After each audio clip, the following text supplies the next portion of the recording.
Hello everyone and welcome to the Constructive Criticism Network. This network is here to help you improve at Magic the Gathering at every level. From Pauper Leagues to Top 1000 Mythic, we've got you covered. If you want to hear the entire network, head on over to our sponsor at puremtgo.com, where you can hear each and every show, each and every week, and check out their sponsor, MTGO Traders, and tell them that the CCMTG Network sent you. Now sit back, enjoy the show. From YouTube, podcasts, and more, here's this week's episode from ConstructiveCriticism.com. Hello, everybody, and welcome to episode 127 of the Common Knowledge Podcast. I'm your host, Christian, and I'm joined by our co-host, Brad. Hello, everybody, and hello, Christian. How are you? Doing well. How are you? Pretty good. Sitting down. It's actually nice outside. The rain finally stopped. Sitting down, recording a podcast. It's a pretty good evening. Heck yeah. We should have a fun one, but before we got too far into this episode, we do need to remind everyone that Common Knowledge and all of the podcasts on the Constructive Criticism Network are sponsored by PureMTGO.com. If you'd like to support the show, make sure to like, share, and subscribe to the Common Knowledge YouTube channel and check out our Patreon. With that out of the way, let's get on with the podcast for the week. Woohoo! So what have you been up to? How's the jobs going? Jobs, plural. Everything is going swell. Like I said last week, life finally slowed down just a little bit. So just been enjoying the scenery. The weather here has been really hit or miss, where for about 3 hours of the day, it'll be nice, and then it'll get kind of gloomy and might rain off and on. Yeah, that's how it's been the last, what's today, Tuesday? Yeah, it's been like that since about Saturday up here. Yeah. It's not pleasant. Kind of tired of it. I hate it. Yeah, absolutely. It makes it really hard, especially if you're me. My daughter and I like to go outside, kick the soccer ball around, sure, run around. She's really into racing right now, so like I'll take foot racing or car racing. Foot race, well, both. Okay. So she's about to be 4, and so we'll go outside. And every time we go to a destination, she's like, "Hey, Dad, do you want to have a race?" And so we'll like run to the destination, and she'll run up and down the sidewalk or through the parking lot and stuff. And then when we're in the car, I don't think she really gets it. And what I mean by that is, like, we'll be driving, and it'll be like a 5-minute drive. And she'll be like, "Hey, Dad." And I'll be like, "Yes, Harper." And she'll be like, "Those cars to the left of us are fast, huh?" And I'll be like, "Yeah." And she's like, "Well, you got to go faster so we don't lose." So I would say it's both. That's a good Magic philosophy, too. Absolutely. When in doubt, go fast. Yeah, that's right. That's what I try to do. Go faster so I don't lose. That's right. But yeah, everything's just a race for her, huh? That's awesome. Yeah, so far. I'm classic. sure, like all things with children, this interest will subside after about a month and a half, and we'll be on to the next thing. But that's also kind of how I live my life for all but 3 things. So Same here. The hobbies wax and wane. Mm-hmm.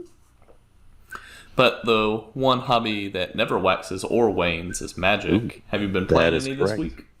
I have not. I've not actually sat down to play since about a week ago Saturday, so 8 or 9 days. No, just been getting everything ready for the stream, the big charity stream on Saturday, this coming Saturday. I definitely like to play with my cards, though. I added a couple decks to the battle box, ordered some new cards, went through my cube a little bit, shuffled it up, picked a couple packs, looked at what could be my draft picks.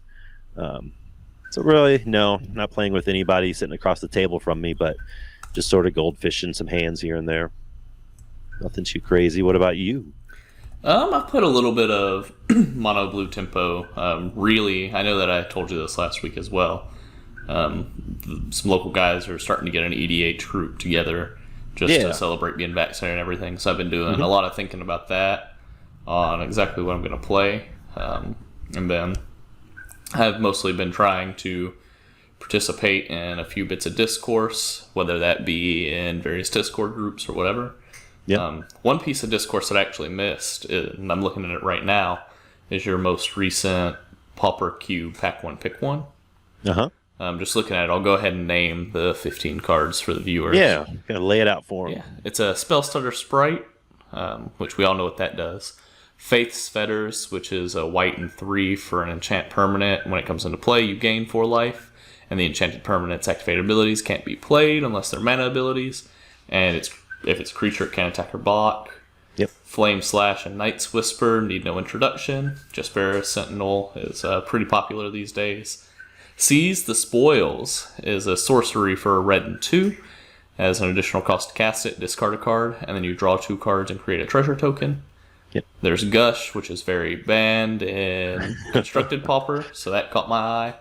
Yep. Tranquil Thicket, which is the green cycling land. Garmag Angler and Rancor. Solid Pride Mage. Cave of Temptation. Phyrexian Rager, Ethereal Armor, and Abundant Growth. Yep.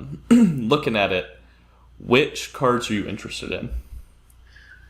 From a draft perspective? Well, I mean, yeah. Well, yeah, I guess. I don't know why. I always look at lands first. I never take lands first, but I look at them. The lands in this pack kind of sucked. Cave of Temptation's good, I suppose, if you're on the beatdown. But really, though, I was looking at spell-wise, obviously, Night's Whisper is one of my favorite cards ever. I'll probably just draft that, even if it's off-color, just because I love it. Rancor, obviously, is super powerful. And then probably just because I love heroic and enchantments and auras, probably either Abundant Growth or Ethereal Armor. Probably Ethereal Armor third. Yeah, so I don't know. It was really interesting just thinking of how I wanted the draft to go. I really like Gush. Obviously, that card's super powerful, but right. I don't know how strong being in mono blue is. Not that you always have to return 2 islands, but that's certainly where a lot of the power of that card lies. Sure. I think the card that I was most interested in is Rancor.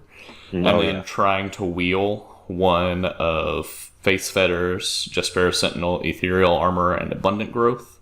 Mm-hmm. And part of the thing is if you take Rancor, because it fits into decks with all of those cards, right? Like green, white, auras, or mono green, or not aggro. Mono green. Yeah. Yep. And then it also fits with Abundant Growth strategies. It fits, the aggroed with Just Ferrous Sentinel. And you'll be getting signals from every pack you get past on which one of those archetypes is likely to be open. And then whenever it comes around, it's confirmed. But I'm really, I think, wanting to wheel either Abundant Growth or Faith's Fetters. And just sort of go from there. Yep. I think Abundant Growth is definitely a good card, but I don't think it's a pack one, pick one. You kind of want to see where you're heading with your specific deck before you pick a card like Abundant Growth, I think. Yeah, absolutely. Now, that being said, I've never drafted Pauper Cube, so I could be wrong. And what were you going to say? Sorry, I didn't mean to try to interrupt or whatever. I just feel like Abundant Growth on the first pick doesn't really tell you what you're going to be doing. Like you were saying with Rancor, that gives you one of 3 options. With Ethereal Armor, you've got probably one of 2 options as far as strategies go. Just that sort of thing. But I think if you pick Abundant Growth, you're still like, okay, well, what am I doing? Yeah, and it's totally fine to stay open. Like a card here that you could take if you wanted to stay open is like Night's Whisper, for example, which I also think is pretty high up there on cards worth pack 1, pick 1-ing. My problem with Abundant Growth as a pack 1, pick 1, as far as staying open, is for that to be good, that you're going to want to be in green something, and it's just not the best card to support any of the green archetypes that you would want to play, which is what I can usually think of as mono green aggro, big green, or green white auras. Mm-hmm. Yep. Yeah. But I don't know. Whenever you said that you posted one of those, I went to go see if I answered it, and I didn't, so I figured we could just get it on air. No, that's awesome. Yeah, it's good stuff. I like posting those. I see a lot of different opinions and picks, and I don't think anybody picked Spellstarter Sprite. And a couple of people obviously were on the Gush train. But no, I think my first pick would have been Night's Whisper, honestly. Or Rancor. I don't know. That's a tough one. Hey, Night's Whisper is sweet, and it's one of the best cards in this pack, I think. So I don't think you would go wrong with picking that. Yeah, for sure. But all right. Now, what are we looking to talk about for the main topic this week? Well, it's been a while since we've done any sort of power ranking, so we're not going to do one of those. But we're going to do something a little adjacent to that. We're going to check in on the current meta, look at some challenge results, maybe some 5.0 league results, just see where we're at. Sort of a casual power ranking, if you will. Just sort of checking in on the meta and see what's going on with it. What do you think? Yeah, absolutely. I'm glad that you had something prepared because I had no idea. Yeah, this hit me sometime, I think, maybe Saturday afternoon. But let's do that. I think whenever I make those jokes sometimes, I'm sure it's really hard to tell for the viewers whether or not that's a joke. It was half a joke. It was half a joke. It was 50%. Yeah. Yep. Well, just looking at the last few challenges, we sort of scanned them over and talked about them a little bit more in depth before we started the podcast. Yep. Something from this past week that somewhat surprised me, and it might just be that I've been out of touch with the meta the past couple of weeks, being busy with work and stuff, was how many burn lists I saw. It was a lot. Yeah, there are quite a few, and it has been creeping up. I keep an eye whether or not, I don't obviously play in challenges hardly ever, but I get in leagues every now and then, but I still keep an eye on all of it, and burn has been creeping up quite a bit over the last, honestly, probably the last 8 to 10 weeks. But let's see here, the challenge on the 16th, so that would have been Sunday's challenge, there were 5 copies of it in the top 32. What does that tell you? Anything? People should have played more life gain. That's exactly what I was thinking. Incidental life gain is nowhere to be found, apparently. Yeah, it was funny. This is something that we were actually talking about, looking at the challenge results from before this, where there were a few copies of Monarch. Something that we sort of talked about was, oh look, a few of these lists are playing stuff like Golden Egg and stuff like that, as that life gain, and those Mardu Monarch decks did a little bit better in that meta. Versus here, and this one, there are still some Boros Monarch decks, I think, but burn seems like it can really prey whenever people don't come prepared for that life gain. And so look at that same exact challenge where there's 5 copies of burn. In 4th place is Boros Monarch, white and red deck. You would think there'd be a little bit of life gain, just a hedge, your burn matchup a little bit. But this particular sideboard is all removal. It's Electrickeries and Gorilla Shamans and Pyroblasts and Flaring Pains and Land Destruction. There's not a single card in there that helps against burn, specifically burn. Yeah, man, there's no respect for these burn decks, and I'm just not here for it anymore. That's why they run rampant. I know. I like it. I like to see burn having some success. Yeah, I do as well. I don't know, it's super weird, because I always feel like the challenge metas react really quickly to burn success. Yes. More quickly than any of their decks. And that's sort of something that puts me on the fence about burn. I know that we talk about this pretty much every time that we do it. Is in most decks, that's the standard baseline deck. But in our format, it just seems like people react to whenever burn is good. All right, let's put in a bunch of life gain, and then burn won't be good for the next month. Yeah, you don't have to think about it. Yeah. And when another deck comes out, those flex spots in the sideboard where Lone Missionary sat, that's going to get filled with something else, and then all of a sudden burns back. Yeah, Lone Missionary, usually after burn is pretty good. Tron pops back up just because of how good Weather the Storm is. Yep. Pulse Marasa, Weather the Storm, yep. Yeah, and something that I wonder too is how many people stay on burn after burn has a good week or two versus how many people abandon it because they know. Because they know people will start fighting it. Yeah, exactly. Yeah, I always wondered that too. I do like playing me some burn, but I've never played it, I guess, repeatedly enough to hit the same meta, 2 or 3 times in a row with the same deck, with the same burn deck specifically. But let's see. Let's just go back a week before that to the 8th, the challenge on the 8th. There were 3 copies of burn in the top 32, so something changed. Yeah, absolutely. There's still a few more than I thought, but yeah. But burn wasn't the only thing that had a pretty big past weekend. Fairies also had a pretty good weekend. Yeah, they were all over the place. Yeah. Now, I'm going to ask you a question. Sure. If you were me, and I was like, hey, I like Spell Stutter Spray, and let's say that you were a salesman, what would your sales pitch be on blue-red fairies, and how would it differ from the sales pitch on blue-black fairies? I know this from experience. I am a terrible salesman, but I would try to sell you on how you like to make people feel about themselves. Okay. If you don't really care what your opponent, the facial expressions they make and how they feel at the end of the match, I would say go with Dimir fairies, blue-black fairies, whatever you want to call it, because it can be dehumanizing, demoralizing. It is truly just a beat-down control deck where you just feel bad losing to it. I don't know if it's the colors that resemble bruises or what it is, where on the opposite side, I don't mind losing to an Is It Fairies deck or Blue-Red Fairies deck, because that deck it's a blast to pilot, it's a blast to play against, it's just sort of a party at all times. There's always something popping off, making noise, shooting up in the air, coming down on you, whatever it is. There's always action going on. It's a very active deck, as opposed to, I think, Dimir Fairies is more reactive to a certain extent. But yeah, that's what I got. Yeah, I guess I'll sort of expand on what you're saying.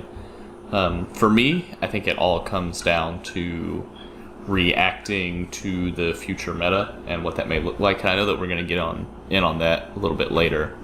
But if I had to pick something, blue-black would probably be the way that I would lean and what I would be most interested in selling.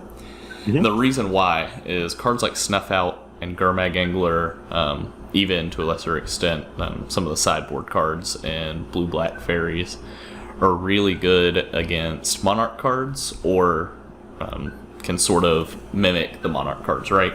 So you have Thorn of the Black Rose to help gain the Monarch back. Obviously, you still have flyers to fight the Monarch. You can bring in cards like Unexpected Fangs to make some of your cards just a little bit bigger, gain a little bit life to stave off Monarch's aggression. Yep. You got your edict effects just naturally in the main board, as well as the sideboard. You get cards like Echoing Decay to deal with all the tokens from the red-white Monarch decks. To me, blue-black, the entire sales pitch is a sales pitch on the future. Okay. And I can get behind that. For blue-red, I think my sales pitch is, no matter how good the other guy is, we always win. Sold. Yeah. And what I mean by that is I think blue-red does a lot of the same really good grinding, but some of its cards are less situational based, and it can play a little bit more air. So a few more Ponders, few more Preordains, few more Augurs, for example. And the air is actually pretty good in the mirror match. Yep. So that's my two sales pitches. No, you're right. I think that was a very good way to put it. Like my mental image when I think of Is It Fairies or Blue-Red Fairies decks, I don't think of fairies as much as I think of wizards, popping off spells, slinging spells, floating around, that sort of thing, where Dimir Fairies is just like a bulldozer sometimes. Yeah, and if you work construction and that's your thing, great, because we're the way of the future.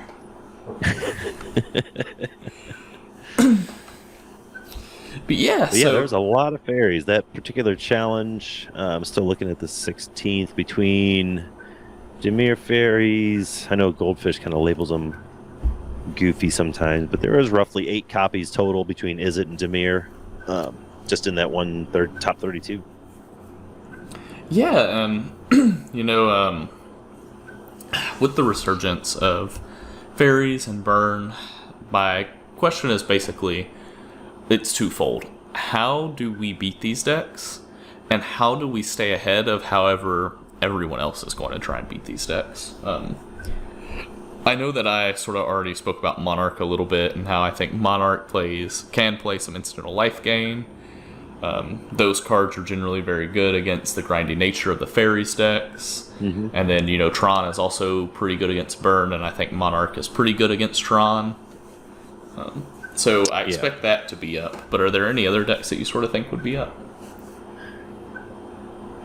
The rest of them are just, as far as my experience and just watching the fluctuations of the different challenges and whatnot, I think a lot of them just come down to, I don't want to say luck, but specific deck construction. If you're planning on, I'm going to play in Sunday's challenge, I better tech specifically against Boros Monarch. You know what I mean?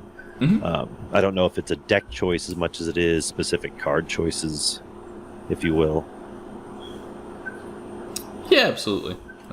I will, I guess is what I'm saying. But yeah, we're getting back to that point. I know Tron is starting to make a little bit of a comeback. I don't know if the land destruction decks or the walls combo big ramp mana decks are getting tiresome, or if they're getting beat by other decks. But Tron is starting to creep back up, and where you see Tron, you're going to see Blue-Black Delver, and where you see Blue-Black Delver, you're going to see your Boros Monarch decks. That's pretty much the rock, paper, scissors, I guess, as they call it. Yeah, and if I'm interested in beating the original big three, now that it seems like they might all be coming back together over the next week or so, something that I would be really wondering about, right, is what kind of ways could I disrupt all of these decks at the same time, and sort of go around what they're thinking about doing. And for me, I really like Cycling Storm. Obviously, It's hard to beat cards like Weather the Storm out of Tron, but I think Cycling Storm actually has pretty good backup plans against that deck. Specifically, the Exhume packages are something that I like a lot with like Aura of the Broken Lands and stuff. Right. I haven't actually played that deck, but I do like its toolboxiness, if that's a word that I just made up. Yeah, there's as many different versions of that deck as there are people that play it, and I love it. I think that's really cool. It seems like something you can specifically tune to whatever you're playing in, whether it be leagues or at the LGS or challenges or what have you. But I think that's probably a good choice. Yeah, that would be probably my choice if I didn't want to play against play as one of the other three decks that we talked about. Sure. I'm also interested in decks like Boggles and stuff like that. Not that was so going to much. be my choice. Yeah. Maybe a little bit less if Blue-Black Fairies ends up being like the main offender of those three decks. Mm-hmm. But if that one's, the lesser of the three evils, or the least of the three evils, I guess, then Boggles is something that I think could actually see a spike in numbers here over the next week or two. Yeah, I agree. If you look at, let's pull up just the first Boros Monarch deck. If you look at their removal package, with the lightning bolts and abrades and journey to nowheres and oblivion rings and all that stuff, you can't use any of that against Boggles. So they're going to be hurting right off the bat. Sure, they could overload an electrickery to try to kill your slippery Boggle before you get anything on it. That's really about all they're going to be able to do. They've got a standard bears in the sideboard, but if we're just talking game one, they don't have a lot of options. Once you stick one or two creatures and a couple auras, you're just off to the races. Yeah, and the just switching gears, looking at some of the Tron decks, a lot of them are down to only one or two Stonehorn dignitaries, and oftentimes they're in the sideboard, and that really is like probably one of their best plans against Boggles. It is, unless Boggles can get the ram through going. Yep, exactly. And so, if they're down on those and then Boggles has a good game plan to fight them if they are able to get them, I'm actually feeling pretty good about it against those two decks at least. Yep, I am too. Now, is it the Boggles Blue-Black Fairies matchup you're worried about because of all the edict effects? Yeah. Specifically? Yeah, because, Fairies is really good at, like, obviously you have ways to play around edicts, right? But Boggles has this problem especially in this format where sometimes they miss on playing their creature on turn 1 or turn 2 because they're taking like a setup turn or something like that. Right. And blue-black fairies, much like blue-red fairies, can sort of fight those first couple of turns with like Spell Stutter Sprite and stuff if they need to set up. But unlike blue-red fairies, they can also interact late with edicts and stuff like that. Right. As well Flashing as it back. Yeah, as well as just playing big creatures in Gurmag Angler that don't cost a lot, because Gurmag Angler only costs 1 in that matchup usually. Yeah. So, you can apply a lot of pressure, and you can hold up all of your interaction at the same time, and your interaction lines up a little bit better. I think that's the worrisome matchup, and I think if that one becomes the big one, a deck that might actually take a step into the sun is a deck that we sort of pooped on last week. Not super bad, but a little bit, and that was Orzhov Pestilence. Okay. Yeah, I was just thinking about that deck earlier, and like, where has it gone? Yeah. It's just gone. Yeah, so, Pestilence plays some life gain, so if Burn sticks around another week, should be fine there. It does really well against the aggressive, lot of token style Monarch decks. It's pretty good against fairies because, like I said, the namesake card, Pestilence, is super good. It has that combo-esque finish for other decks. And it plays a lot of powerful cards that might just be a step behind Pauper. But if the meta winds up right, it could be Pestilence's time to shine as well. Yeah, you're absolutely right. Looking through a couple of the past challenges, and I don't see a Pestilence in the top 32 until we get to about a week ago, I guess, on the 9th. One showed up in 28th place. But that was the one where Blue-Black Fairies was in first place, and Blue-Black Fairies was in second place, and Blue-Black Fairies was in 6th, then 9th, and 12th, and 14th, and 16th, and 17th. Yeah, and exactly. Holy cow. He had 9 copies of Dimir Fairies in the top 32. Yeah, you're right. I think it has to be something super fast, like pretty linear, good draw, good opening hand, Boggles list, the Cycling Storm deck, or it's going to have to be something that can just win the attrition war and go later than you can into the game, like the Pestilence deck. Yeah. The good news, and this might actually be my last word on it, unless you had something else to say, is good news is that, it seems like we've been like a little bit doomer on the meta, but we've listed probably 7 or 8 decks that we think could take a step into the light. Sure. That are all good, would all probably be reasonable choices. I'm very happy with where the meta is, just doing this perusing and conversation that we've had about it. Yeah, I'm extremely happy with where the format is, where the meta is. I don't feel... it's probably been 3 months since I even said the word ban in relation to Pauper, I don't feel like anything is absurdly overpowered right now. I don't think anything is running away with... Obviously, nothing in particular is running away with the challenges or the meta or anything of that nature. Even people, when they post on Twitter, if they went 2-3 in a league or 32nd place in a challenge, they're happy about it. They had fun, they had a good time, the decks seemed fun. I think interaction online has been a lot better as of late as well because of that. Yeah, absolutely. Interaction online, it seems like such a silly way to gauge health of the format just because of how people generally are online. Right. But I think all sides of the aisle that I've spoken to online at least are seen, and this could just be me cultivating a better echo chamber here the past month or so, but there's been very little negativity about the format. Now, that could change with Modern Horizons 2 just around the corner, but I'm hopeful. Yeah, I'm sure something will change. I have no doubt. But the only thing that really... I don't even know if it's a point of concern as much as it is whatever the word is for less concern. But the most recent 5-0 league dump on the... Yeah, because we'll get one tomorrow. So last Wednesday on the 12th, there was only 23 decks in that whole dump. Usually It's been in the high 20s lately, and even towards the end of the year. I think last year it was in the low 30s. So that, when it's in the low 20s, it tells me necessarily, unless I'm thinking about it wrong, that people aren't experimenting as much, and they're just sort of grabbing their meta decks and they're going to it. Yeah, absolutely. I think that's somewhat true. I think something, and the league deck dumps are actually something that I don't really look at that often. But I think something to be mindful of is taking a look at exactly what the decks are. Just take a look.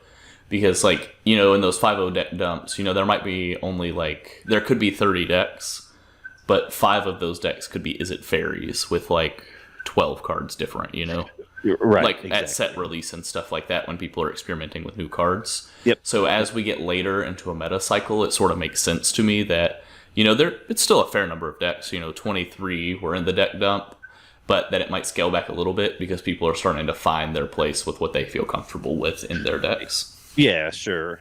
I think it's just, the brewer in me that wants to see more decks 5-0 that are off meta, something you would never take into a challenge or whatever. But no, it's still very healthy. You got your Wombo combo deck in there with the Persist First Day of Class combo. All that good stuff is in there.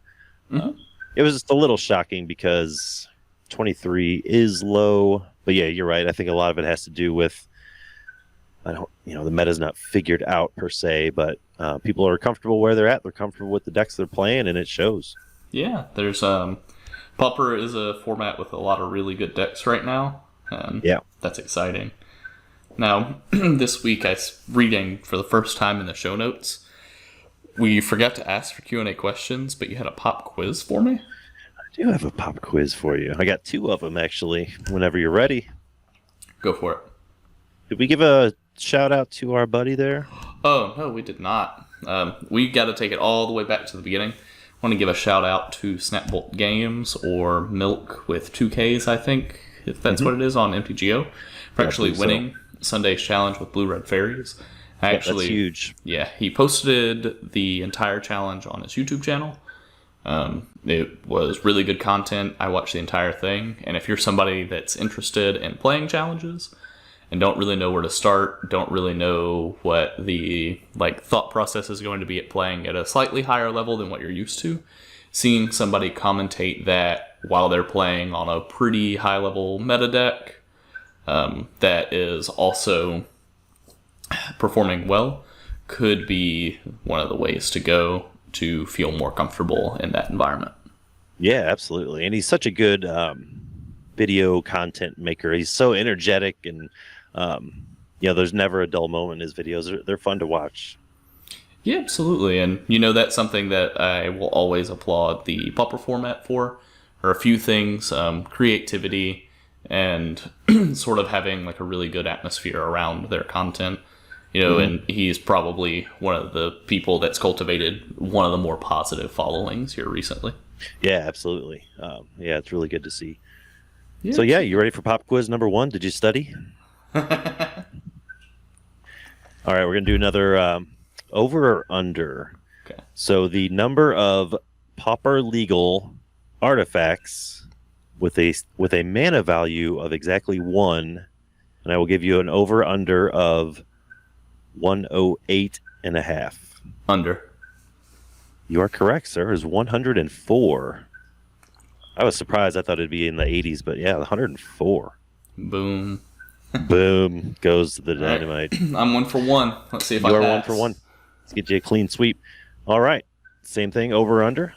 Monocolor, black, Pauper legal creatures with mana value exactly 5. Your over under is 72.5. Taking the under again. It is 98. Ooh. Oh, you split. That's okay. We'll make the comeback next week. There you go. Well, cool. Yeah, that was wanted to check in and see what the challenges were up to, knock on a few doors, see what was going on. But everything seems to be right in my eyes. Like you said earlier, I like where everything's at. So everything's looking good to me. Yeah, I definitely agree. Last thing before we get wrapping it up, so I did want to give a shout out. You're doing your charity stream on Saturday the 22nd, right? Correct. From noon until 8. That's the tentative schedule. It could go longer. Just depends on what's going on. Yeah, it's going to be a lot of fun. I think you got some sweet giveaways. I'm pretty sure you're still accepting donations, right? Yeah, pretty much up until the stream is over. That's when the official, or maybe it's midnight, Saturday night, it ends or whatever. But Yeah. Yep. So you'll be taking donations throughout, going to be playing some Magic. Hopefully I will be able to pop in. I have that day off from work, so I'm trying to get some time set aside just so I can stop in, hang out in the chat room, support you as you do your thing. But yeah, heck yeah, it'll be fun. But yeah, you've already hit your goal, and so now it's time to just exceed that and exceed all of our expectations. Actually, as of today, we went about $20 over the goal, so we're at about 110% of the goal itself right now, which is awesome. We got a bunch of, like you said earlier, I got a bunch of giveaways, some sweet foil proxies of fetch lands and wasteland and that sort of thing. A Pauper Guild playmat, and then Fox Knot on Twitter, he did a custom altar for the charity itself to give away too, so it's going to be pretty sweet. Yeah, that is going to be sweet, and that's also going to do it for this episode of Common Knowledge. If you want to get in touch with us, you can find me on Twitter at JustGuyDad. Brad, where can they find you? At Popper_B on Twitter or BradDrackV on MTGO. Or you can shoot us an email over at commonknowledgemtg@gmail.com. If you guys have any questions on the Popper format, MTGO, or anything else, you can leave a comment down below or come at us on any of our social medias. We're always down to talk. Absolutely. Send us a message. Thanks again to our sponsor, PureMTGO.com, as well as the Constructed Criticism Network for letting us be a part of it. And last, but certainly not least, thank you for listening. Take very good care of each other. And never stop brewing.